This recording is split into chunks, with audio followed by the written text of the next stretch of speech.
வணக்கம் தலைமையிலே. இன்றைக்கு ஆகஸ்ட் மாதம் 20ஆம் தேதி வியாழக்கிழமை. Contre nous de la tyrannie, l'étendard sanglant est levé, l'étendard sanglant est levé. Égorgez nos fils, nos compagnes, aux armes citoyens, formez vos bataillons. நீங்கள் கேட்ட இந்த பாடல் காசால பாடப்பட்டது. பாடுவது இஸ்ரேல் இராணுவ வீரர்கள் அல்ல, பிரெஞ்சு நாட்டு இராணுவ வீரர்கள் தான் அவர்களுடைய தேசிய கீதத்தை பாடுறாங்க. இன்னைக்கு காசாக்குள்ள பிரெஞ்சு நாட்டு 6100 இராணுவ வீரர்கள். அவங்க பிரெஞ்சுலையுமே இராணுவத்தில் இதில் அநேகர் இருந்திருக்கிறாங்க. அவங்க சம்பளத்தை விட்டு, சொகுசு வாழ்க்கையை விட்டு, குடும்பங்களை விட்டு இஸ்ரேலுக்காக வந்து போர் புரிந்து கொண்டிருக்காங்க. அந்த சூழல்ல அவங்க பிரெஞ்சு நாட்டு தேசிய கீதத்தை பாடிய பாடல். இன்னைக்கு காசால சண்டை களத்துல இஸ்ரேல் இராணுவ வீரர்கள் அதிகமாக சண்டை போடுறாங்க. ஏன்னா அது அவர்கள் நாடு. அதற்கடுத்து அமெரிக்காவை சேர்ந்த இராணுவ வீரர்கள் மற்றும் பிற தனியார் வீரர்கள் 13,000 பேர் இன்னைக்கு சண்டை போட்டிருக்காங்க. மூன்றாவது இடத்துல பிரெஞ்சு நாடு வருது. 6100 பிரெஞ்சு நாட்டு இராணுவ வீரர்கள் மற்றும் ரிசர்வ் பழைய வீரர்கள், தனியார் வீரர்கள் இஸ்ரேலுக்காக சண்டை போட்டு கொண்டிருக்காங்க. இதே தான் அப்படியே உக்ரைன்லையும் நடக்குது. இங்க இஸ்ரேலில் இஸ்ரேலுக்கு எதிராக ஜனநாயகம் என்றால் என்ன என்று தெரியாத அரபிய இஸ்லாமிய நாடுகள் ஒரு கூட்டணியா இருக்கு. இந்த பக்கம் இஸ்ரேலோடு அந்த பக்கத்திலேயே மிகப்பெரிய ஜனநாயக நாடு இஸ்ரேல் தான். அதற்கு ஆதரவாக இந்தியா, உலகத்தில் மிகப்பெரிய ஜனநாயக நாடு, மற்றும் அமெரிக்கா மற்றும் மேற்கத்திய நாடுகள் ஒரு பக்கம் நின்று இஸ்ரேலுக்கு ஆதரவாக இருக்காங்க. உக்ரைனில் அப்படியே தான் நடக்குது. ரஷ்யா கூட, சீனா, நார்த் கொரியா, ஈரான் மற்றும் தாலிபான் இவங்க எல்லாமே ரஷ்யா கூட நிற்கிறாங்க. இவர்கள் யாருக்குமே ஜனநாயகம் என்றால் என்ன என்று தெரியாது. அதே சமயத்தில் உக்ரைன் கூட மேற்கத்திய அமெரிக்க இராணுவ வீரர்கள் பல ஆயிரம் பேர் உள்ளிருந்து சண்டை போடுறாங்க. சில ஆயிரம் பேர் உயிர்களை கொடுத்துருக்காங்க.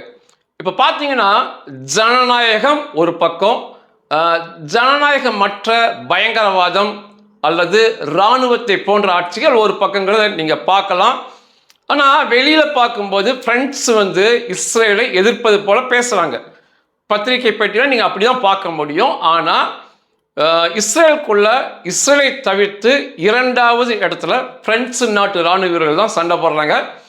இஸ்ரேல் என்ற அழகிய சின்னம் சிறு நாடு தனித்து விடப்படாது. இந்த செய்தி உங்களுக்கு ஒரு மகிழ்ச்சியை கொடுத்துருக்கோம். சரி, ஈரான் ஸ்ட்ரெய்ட் ஆஃப் ஹொர்மோஸ் ஜலசந்தி இனிமேல் அது அமெரிக்காவுடையது, அமெரிக்காவின் பிராந்தியம் அப்படின்னு சொல்லி ஒரு சில தினங்களுக்கு முன்னால அமெரிக்க அதிபர் ட்ரம்ப் அறிக்கை வெளியிட்டிருந்தாரு. புகைப்படத்தை கூட ஆதாரப்பூர்வமாக அவர் வெளியிட்டிருந்தார் அவருடைய வலைதள பக்கத்தில். ஏன் அப்படி சொல்றாரு அப்படின்னா, நான் ஏற்கனவே இதை பற்றி பேசியிருந்தேன். இன்னைக்கு என்ன சொல்றாங்க அப்படின்னா, சண்டைக்கு முன்னால, இந்த ஈரான் கூட சண்டைக்கு முன்னால ஹொர்மோஸ் ஜலசந்தியில் எந்த அளவுக்கு கச்சா எண்ணெய் என்ற வெள்ளம் பாய்ந்ததோ அதுல பாதி அளவு, இன்னைக்கு பாதி அளவு கச்சா எண்ணெய் பாய்கிறது அப்படிங்கிற உண்மை வெளிச்சத்துக்கு வந்திருக்கு. நான் ஏற்கனவே சொன்னேன், இரவு நேரங்களில் பிரம்மாண்ட எண்ணெய் கப்பல்கள் அந்த இரவு நேரத்தை பயன்படுத்தி அமெரிக்காவுடைய துணையோடு, இராணுவ துணையோடு கடக்கிறது நான் பதிவு பண்ணியிருந்தேன். இன்னைக்கு அரபு நாட்டு ஊடகங்கள் இது அதிகாரப்பூர்வமாக சொல்லியிருக்கிறாங்க. 20க்கு மேற்பட்ட பிரம்மாண்ட எண்ணெய் கப்பல்கள் இரவு நேரத்தை பயன்படுத்தி எப்படி இரவு நேரத்தில் தாண்டாங்கன்னா, வெளிச்சத்தை குறைப்பாங்க. அந்த கப்பலில் உள்ள வெளிச்சத்தை குறைச்சிக்குவாங்க. அந்த கப்பலில் ஏஐஎஸ் அப்படின்னா ஒரு சின்ன இயந்திரம் பொருத்தப்பட்டிருக்கும், ஆட்டோமேட்டிக் ஐடென்டிஃபிகேஷன் சிஸ்டம் அப்படிம்பாங்க. அதாவது கப்பல் எங்கே போகுதுன்னு சொல்லி தானியாங்கி முறையில் கண்டுபிடிப்பது. அது கப்பல் அங்கே இருக்கவங்க உதவி செய்ய வேண்டாம். அந்த கருவி ஆன் பண்ணியிருந்தா அந்த கப்பல் எங்கே இருக்குன்னு கண்டுபிடிச்சிடலாம் ரேடார் துணையோட. அந்த கருவியை ஆஃப் பண்ணி வச்சுக்கிட்டு கூட அமெரிக்க இராணுவத்தின் உதவியோட இரவு நேரத்தில் கடக்கிறாங்க. 20க்கு மேற்பட்ட பிரம்மாண்ட கப்பல்கள் கடக்குது. அந்த உண்மை வெளிவந்திருக்கு. பகலில் கணக்கு காட்டுவது போல 15க்கு மேற்பட்ட கப்பல்கள் அந்த ஹொர்மோஸ் ஜலசந்தியை பயன்படுத்தி உள்ளேயும் வெளியேயும் போகுது. ஒரு நாளைக்கு 1 கோடி பேரல் கச்சா எண்ணெய் இன்னைக்கு ஹொர்மோஸ் வழியா வர்த்தகம் நடந்து கொண்டு தான் இருக்கு. இது சண்டைக்கு முன்னால நடந்த அளவில் பாதி அளவு அப்படிங்கிறாங்க. இது மகத்தான பிரம்மாண்ட வெற்றியாக அமெரிக்காவுக்கு பார்க்கப்படுது. அதனால தான் ட்ரம்ப் அவர்கள் ஹொர்மோஸ் இனிமேல் எங்களுடையன்னு சொன்னார். இதில் ஈரானுடைய பரிதாப நிலை என்ன அப்படின்னா, இந்த 1 கோடி பேரலில் ஒரு சொட்டு கச்சா எண்ணெய் ஈரானுடையது அல்ல. ஈரானுக்கு அவங்க அந்த சந்தர்ப்பமே தரல. நீ விற்கவும் கூடாது, எதையும் வாங்கவும் கூடாதுன்னு சொல்லி அந்த துறைமுக முற்றுகை அப்படியே ஈரானுக்கு மட்டும் இருக்கு. ஆனால் அண்டையில் உள்ள வளைகுடா நாடுகள் அமெரிக்க துணையோடு இந்த கச்சா எண்ணெய் வியாபாரத்தை மிகப்பெரிய அளவில் செய்கிறாங்க.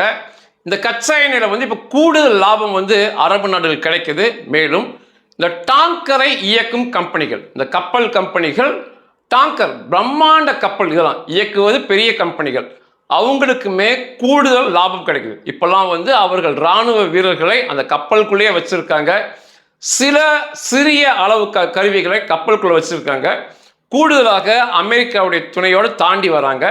ஆக மொத்தம் இந்த பாதி அளவு கச்சா எண்ணெய் பாய்வது ஈரானுக்கு பெரிய கேவலம், படு தோல்வி.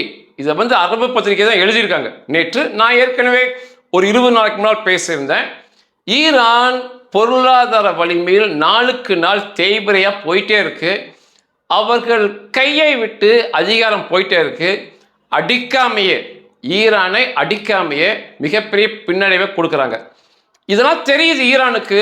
ஏதாவது தாக்குதல் நடத்தணும் அப்படின்னா, இந்த தடவை தாக்குதல் ஈரான் முன்கூட்டி நடத்தினா அமெரிக்காவோடு இஸ்ரேலும் சேர்ந்து அடிப்போம் அப்படின்னு இருக்காங்க. இஸ்ரேல் அடித்தா தளபதிகள் தலைவர்கள் கொல்லப்படுவது வாடிக்கை. அதுக்கு பயந்துக்கிட்டு அடிப்பதானும் முடிவு பண்ண முடியல ஈரானால, சரண்டர் ஆவதான்னு சொல்லி முடிவு பண்ண முடியல. இருதலை கொல்லி எறும்பாக பரிதாப நிலையில் ஈரான் இருக்காங்க. இப்படி காசாவில் ஹமாஸுடைய பரிதாப நிலை, கையாளாகாத நிலை இப்போ வெளியே வந்திருக்கோ, ஈரானுடைய கையாளாகாத நிலையுமே இன்னும் சில நாளில் உலகம் முழுவதற்கும் பகிரங்கமாக வெளிச்சம் போட்டு காட்டப்படும். அது வரைக்கும் இவனுங்க ஃபயர் விட்டுக்கலாம். அப்படிதான் ஃபயர் விட்டானுங்க இந்த ஹமாஸை பார்த்தும். இன்னைக்கு அவன் ஆடையிலே சிறுநீர் கழிக்கும் இடத்துல தான் அவன் இருக்கான். அதே போல ஈரான் பேடிகளுடைய கையாளாகாத நிலைமையை முழுவதுமாக வெளிச்சம் போட்டு காட்டுவாங்க. மேலும் தாக்குதலுக்கான சரியான நேரம் அமையும் போது அதுவும் நடக்கும். இப்போ ஈரானுக்கு அடுத்து வெஸ்ட் பேங்குக்கு வரலாம். பாலஸ்தீனத்தில் காசாக்கு பக்கத்தில் உள்ள வெஸ்ட் பேங்க் 10,000 வீடு நேற்றோடு இடிக்கப்பட்டிருக்கு. நான் ஏற்கனவே பதிவு பண்ணியிருந்தேன். எண்ணற்ற வீடுகளை விரைவாக இடிக்கிறாங்கன்னு சொல்லி. அதாவது வெடிகுண்டில் இடிக்கிறது இல்லை, புல்டோசர் மூலமாக இடிக்கிறாங்க. இஸ்ரேலுடைய சட்டத்துறை அமைச்சர், அவர் ஒரு மதவாதிம்பாங்க, மத தீவிரவாதி இட்டமார் பென்கவீர் நேற்று ஒரு வீட்டை இடிக்கும் போது அங்கே முன்னால் நின்று, இது என்னுடைய உத்தரவில் இடிக்கப்படும் 10,000 வீடு, 10,000 முடிச்சு அப்படின்னு நேற்று பதிவு பண்ணியிருந்தார். மேற்கு கரையில் அவர் என்ன சொன்னார் அப்படின்னா, இந்த இடிக்கின்ற சத்தம், இந்த வீடுகளை ஆக்கிரமிப்பு வீடுகளை இடிக்கின்ற சத்தம் என் காதில் வந்து தேன் போல பாய்கிறதுன்னு சொல்லி அந்த வீட்டை இடிக்கும் போது நின்று பேட்டியும் கொடுத்தாரு. அந்த வீடு இடிக்கப்படும் நபர்கள், அந்த உரிமையாளர்கள் வந்து அவரோடு வாக்குவாதம் செய்வது, ஆனால் ஒன்றும் பண்ண முடியாது. இஸ்ரேல் இராணுவத்தை எதிர்த்து என்ன பண்ண முடியும் அவங்கனால? ஆக மொத்தம் பிரம்மாண்டமாக மேற்கு கரை இடிக்கப்பட்டு மண்மேடாக்கப்பட்டு அங்கே இஸ்ரேல் குடியிருப்பு அமர்த்தப்படும். இப்போ இந்த இட்டமார் பென்கவீரோட பேரே இடிப்பு மந்திரி, பேரே அப்படி ஆகிப்போச்சு. அவர் தொடர்ச்சியாக வீடுகள் இடிக்கிறதுனால இடிப்பு மந்திரி என்று பெயர் வாங்கியிருக்காரு. நிச்சயமாக காசா போலவே மண்மேடாக இந்த வெஸ்ட் பேங்கையுமே பெரிய அளவு மாற்றப்படும். இங்கிலாந்து வந்து கண்டனம் தெரிவிச்சிருக்காங்க. ஆனால் இந்த மேற்கத்திய நாடுகள் அமெரிக்கா, இங்கிலாந்து கண்டனம் தெரிவிப்பது வெளி உலகத்திற்கு அரபுகளை, இஸ்லாமியர்களை குசிப்படுத்த கண்டனம் தெரிவிக்கிறாங்க. ஆனால் உண்மையில் பார்த்தா திரை மறைவில் மிக பெரிய அளவு உதவி செய்கிறாங்க. இங்கிலாந்தும் அதே தான் செய்யுது. வெளியே கண்டனம் தெரிவிக்கிறாங்க, உள்ளுக்குள்ள மிகப்பெரிய அளவு ஆதரவோடு தான் அவங்கெல்லாம் இருக்காங்க. அதை தாண்டி இஸ்ரேலில் பிடிக்கப்பட்டுள்ள இந்த அக்டோபர் 7 பயங்கரவாதிகள் தூக்கு தண்டனை நிறைவேற்ற சட்டம் நிறைவேறிருக்கு. அவர்களுக்கான தூக்கு மேடைகள் விரைவாக தயாராகிட்டு இருக்கு. அந்த புகைப்படம் அதுவுமே இத்தமார் பென்கவீர் தான் அதை ரொம்ப துரிதப்படுத்திட்டு இருக்காரு. அவர் அங்கே நின்று அதை காட்டும் புகைப்படம். இந்த விசாரணை உலகம் முழுவதும் பார்க்க நடத்தப்படும் என்று தெரிகிறது.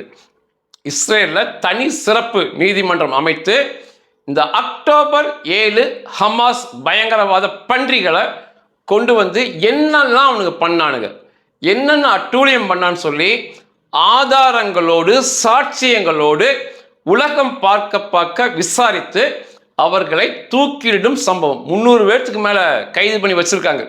தூக்குக்கு தயாராக அந்த 300 பேர் இருக்காங்க. அவர்களுடைய விசாரணை உலகத்தை உழுக்கும் என்று எதிர்பார்க்கப்படுது. எப்படிலாம் அந்த மக்களை கொன்றார்கள், பெண்களை என்ன பாலியல் வன்புணர்வு செய்தார்கள், வயிற்றுக்குள் இருக்கும் குழந்தைகளை எப்படி வெளியே கிழித்து எடுத்து கொன்றார்கள், குடும்பத்தை எப்படி சாம்பலாக்குனாங்க, எல்லாமே வருகின்ற நாட்களில் உலகம் பார்க்க விசாரணையாக வரப்போது பார்க்கலாம். இது மேற்கு கரை. அதுக்கடுத்து லெபனான் பார்த்தீங்கன்னா நீங்கள் ஒரு புகைப்படம் பார்க்குறீங்க. பெண்கள் நின்று கொண்டு ஒரு பகுதியை பார்க்குற மாதிரி ஒரு புகைப்படம் இருக்குது. இது நேற்று வந்தது. இங்கே அதெல்லாம் அந்த பெண்கள் பார்க்கறது இப்போ நீங்கள் மண்மேடாக பார்க்குறதுலாம் ஒரு கிராமம். அங்கே லெபனான் அரபு மக்கள் இந்த இசபுல்லா பயங்கரவாத ஆதரவு அரபு மக்கள் வாழ்ந்த கிராமம். அந்த பெண்களோட வீடுகளும் அங்கே தான் இருந்துச்சு. இன்னைக்கு அவைகள் மண்மேடு ஆக்கப்பட்டு சமதளமாக அவர்கள் பார்க்குற காட்சியை நீங்களும் பார்க்குறீங்க.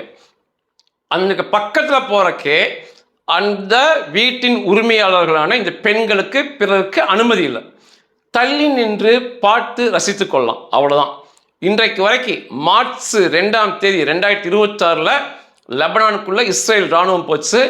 4348 பேர் கொல்லப்பட்டிருக்காங்க. பெயர்கள் தெரிந்து இதில் 70% பேர் இசபுல்லா பயங்கரவாதிகள். ஆனால் லெபனான் என்ன சொல்கிறாங்கன்னா அதெல்லாம் மக்கள் அப்படிங்கிறாங்க. மற்றபடி இன்றைக்கு லெபனான் கப் சிப் என்ற நிலைமைக்கு போயிடுச்சு. இசபுல்லாட்டிருந்து சின்ன தாக்குதல் கூட இல்லாமல் ஒரு காலத்தில் உலகத்தில் நம்பர் 1 பயங்கரவாதமாக இருந்த இசபுல்லா ஹமாஸ் இன்று ஒன்றுமே இல்லாமல் 0 என்ற நிலைக்கு போய் பரிதாபமாக தோய்ந்து போன நிலையில் இருக்காங்க. இந்த லெபனானில் இந்த பெண்கள் கண்ணீர் விட்டு பேட்டி கொடுப்பது தான் வீடியோ ஓடுது. இப்போ நான் வீடியோ அதிகமாக போடுறதில்ல, பிரச்சனை வரனால நான் புகைப்படம் மட்டும் வச்சுருக்கேன். கண்ணீர்லாம் விட வேண்டிய அவசியமே இல்லை. பயங்கரவாத பாதையிலிருந்து அந்த மக்கள் விடுபட்டாலே அவர்களுக்கான நல்ல வாழ்க்கை நிச்சயம் உண்டு. நம்ம யாருமே விட்டு கொடுக்க போகிறதில்ல. இந்த காசால ஹமாஸ் பயங்கரவாத இயக்கத்திற்கு அந்த மக்கள் ஆதரவளிப்பது இன்னைக்குமே, அதே போல் லெபனானில் இசபுல்லா பயங்கரவாதத்துக்கு ஆதரவளிப்பது, மேற்கு கரையிலுமே ஹமாஸ் ஆட்சி வர வேண்டும் என்று சொல்வது. மேற்கு கரையில் வேறொரு ஆட்சி போகுது, அவன் பாதி பயங்கரவாதி சொல்லலாம், ஆனால் ஹமாஸ் தான் எங்களுக்கும் வர வேண்டும் என்று சொல்வது. இப்படி இந்த மக்களே, இந்த அரபு மக்களே தங்கள் தலையில் மண்களை அள்ளி போடுறாங்கன்னு சொல்ல தோணுது. வெளியில் இப்படி அழுது பேட்டி தருவதற்கு பதிலாக இந்த பயங்கரவாத ஆதரவு சிந்தனையிலிருந்து இந்த பெண்கள்லாம் விலகி இருந்தாலே இவர்களுக்கான நல்ல வாழ்க்கை கிடைக்கும். அப்புறம் மேற்கு கரையில் பார்த்தீங்கன்னா நேற்று ஒரு சர்வதேச அளவில் கண்டன சம்பவம் நடந்திருக்கு. இந்த பாலஸ்தீன பயங்கரவாத பிரிய மக்களை கைது செய்து விசாரணைக்கு அழைத்து சென்ற இஸ்ரேல் இராணுவம் அவர்கள் நெத்தியிலுமே கைகளிலும் பச்சை குத்துவது போல எண்களை பச்சை குத்தி வெளியே அனுப்பியிருக்காங்க. நம்ம தமிழ் சினிமாவில் கூட ஒரு நல்ல காமெடி சீன் ஒன்று வரும். வடிவேல் ஒரு பாட்டிக்கு 10 போட்டு விடுவாருன்னு நினைக்கிறேன். அதே போல் எனக்கு பார்க்கறதுக்கு அப்படி தான் இருக்குது. பயங்கர காமெடியாக இருக்குது. அவனுக்கு நெத்திலையும் அது பெருசாக தெரிகிற மாதிரி அழியும் அழியல, கைகளிலும் அந்த எண்களை பச்சை குத்தி வெளியே அனுப்பிட்டுருக்காங்க. நேற்று அரபு உலகமே கதறி சர்வதேச கண்டனம் இதுக்கு இஸ்ரேல் தெரிவிக்கப்பட்டது. இஸ்ரேல் இராணுவம் என்ன சொல்கிறாங்கன்னா, அழைத்து செல்கிறோம் விசாரணைக்கு, எவன் சந்தேக நபர், அதில் அழைத்து செல்லும் நபர்களில் சந்தேகத்திற்கு இடமாக இருப்பவர்களுக்கு நெத்தியில இப்படி என்ன நம்பர் போட்டு அனுப்பிவிடுறான் வெளியே. அதற்கடுத்து அவன் ஏதாவது பயங்கரவாதம் செய்யும் போது மாட்டிக்கிட்டான் அப்படின்னா அவனுடைய வாழ்க்கையே சிறைதான் அல்லது துப்பாக்கி சோட்டை தான் அவனுக்கு பரிசு தரப்படும். அது ஒரு எச்சரிக்கை கொடுத்து அவனுக்கு அவன் நெற்றியிலையும் கைகளிலும் கால்களிலும் அந்த எண்ணெய் பொறித்து அதை அழிக்கவே முடியாது, பச்சை குத்தி அனுப்பியிருக்குன்னு சொல்லி இஸ்ரேல் இராணுவ வீரர்கள் நேற்று சொன்னாங்க. ஆனால் சர்வதேச கண்டனம் மிகப்பெரிய அளவில் போய் இது மனிதாபம் அற்ற செயல், இப்பெல்லாம் செய்யக்கூடாதுன்னு சொல்லி இப்போ சொல்லியிருக்காங்க. வருகின்ற நாட்களில் இப்படி நெத்தியில் பச்சையை குத்தி விடுறாங்களா இல்லை என்ன ஆகுதுன்னு பார்க்கணும். கடைசியாக காசாவை பார்த்து முடிச்சுக்கலாம். காசா மீது கடந்த 2 நாட்களாக பயங்கரமான தாக்குதல் போயிட்டு இருக்கு. 50 பேருக்கு மேல் கொல்லப்பட்டிருக்கலாம். 25 பேர் மரணம் என்று பெயரோடு காசா அறிவிச்சாங்க. பெயரோடு கட்டிடங்கள் புதைக்கப்பட்டிருக்கு. பயங்கரமான தாக்குதல் இந்த 2 நாளா, அதாவது செவ்வாய் புதன் நடத்தப்பட்ட தாக்குதல். ஏன் அப்படின்னா உண்மையாகவே அமெரிக்காவை நிச்சயமாக பாராட்டலாம். சரியான வழியில் தான் அவங்க போயிட்டு இருக்காங்க. ட்ரம்ப் வயது மூத்தவர், நிதானமாக ஆனால் சரியாக தான் கொண்டு போகிறாரு.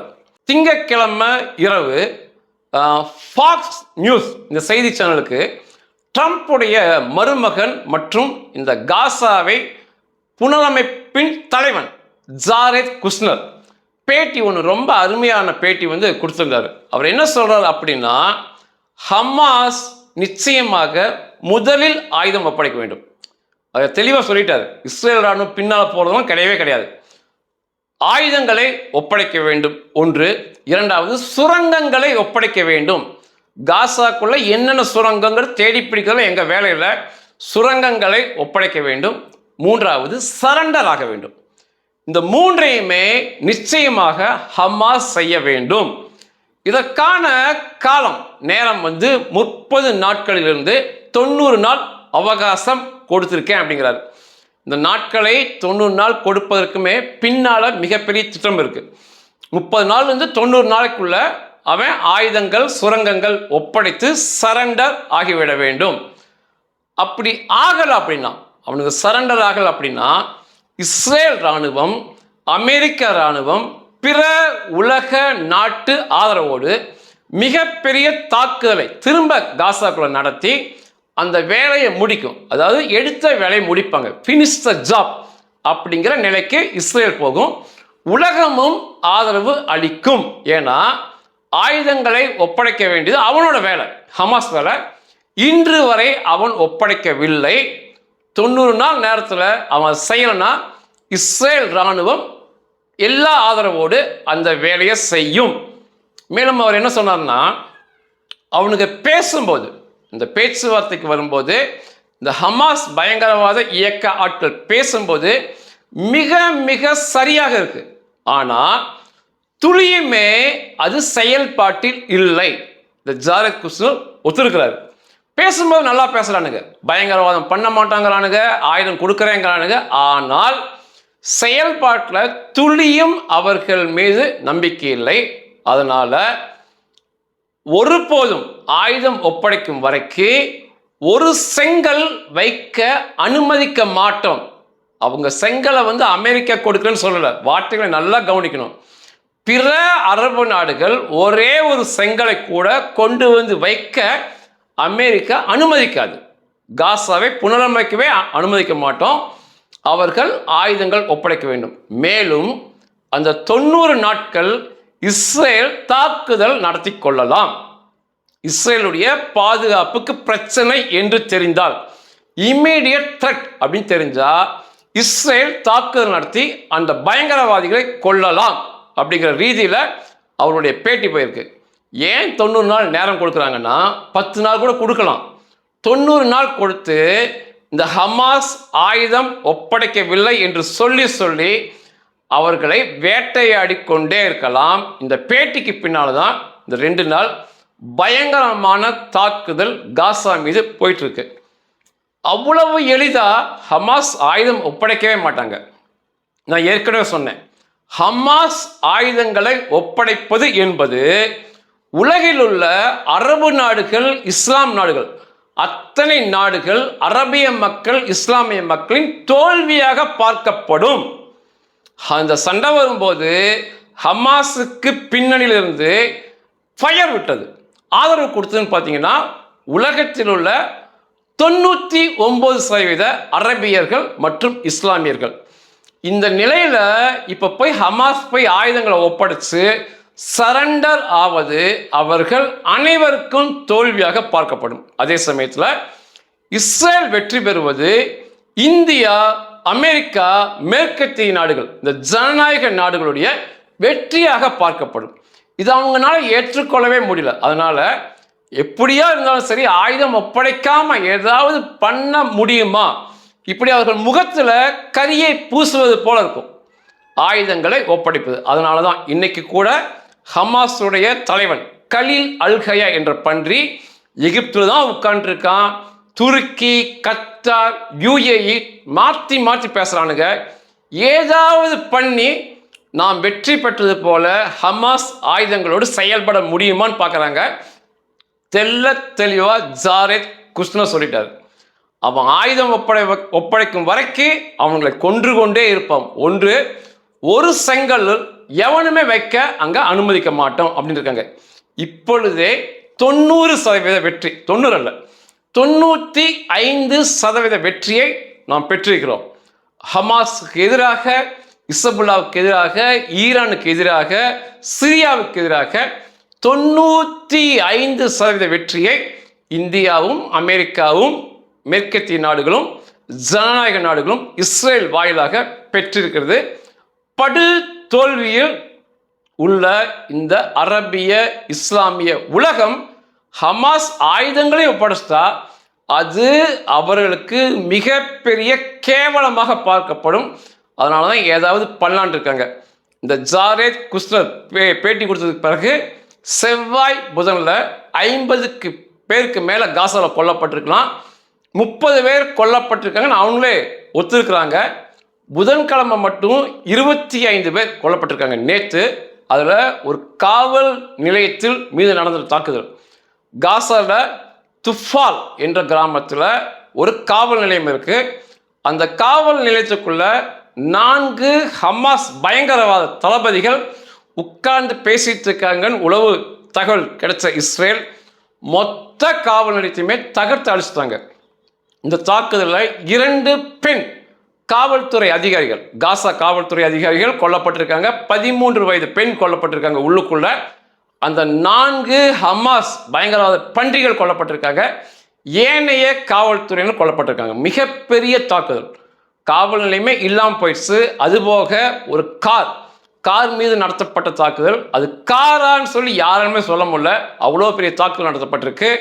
இப்படி தாக்குதல் மிகப்பெரிய அளவு போயிட்டு இருக்கு. அதை தாண்டி இன்று காசா என்று சொல்லப்படுகிற அந்த 30% நிலப்பகுதிக்குள்ள உள்ளே புகுந்த இஸ்ரேல் ராணுவம் காசா காவல்துறை கர்னல் அந்தஸ்தில் இருப்பவனை அடித்து இழுத்து வந்திருக்காங்க இஸ்ரேலுக்குள்ள. அவன் பயங்கரவாத திட்டம் செய்தான்னு சொல்லி இந்த மாதிரி மிகப்பெரிய அளவு தாக்குதல் தொடர்ச்சியாக இஸ்ரேல் வெற்றிகரமாக எதற்கும் பயப்படாமல் ஜனநாயக நாடுகளின் துணையோடு பண்ணிக்கிட்டு இருக்காங்க. இது நான் பேசும்போது, இந்த வீடியோ பதிவிடும் போது 1 மணி நேரத்துக்கு முன்னால் தகவல் கிடைச்சது, திரும்ப சிரியா மீது தாக்குதல் நடத்தப்பட்டிருக்குன்னு சொல்லி. அதாவது திரும்ப சிரியாக்குள்ள வெடிப்பு சத்தம் கேட்கிறது என்ற தகவல் 1 மணி நேரத்துக்கு முன்னால் வந்துச்சு. அது உறுதி பண்ணி எந்த அளவுக்கு தாக்குன்னு சொல்லி நாளை பதிவில் பார்க்கலாம். மிகப்பெரிய வெற்றியை நாம் பெற்றிருக்கிறோம். மிகப்பெரிய தோல்வியை இந்த பயங்கரவாத பிரியர்களான 99% பயங்கரவாத பிரியர்களான அரபிய இஸ்லாமிய உலகம் பெற்றுள்ளது. நன்றிகள்.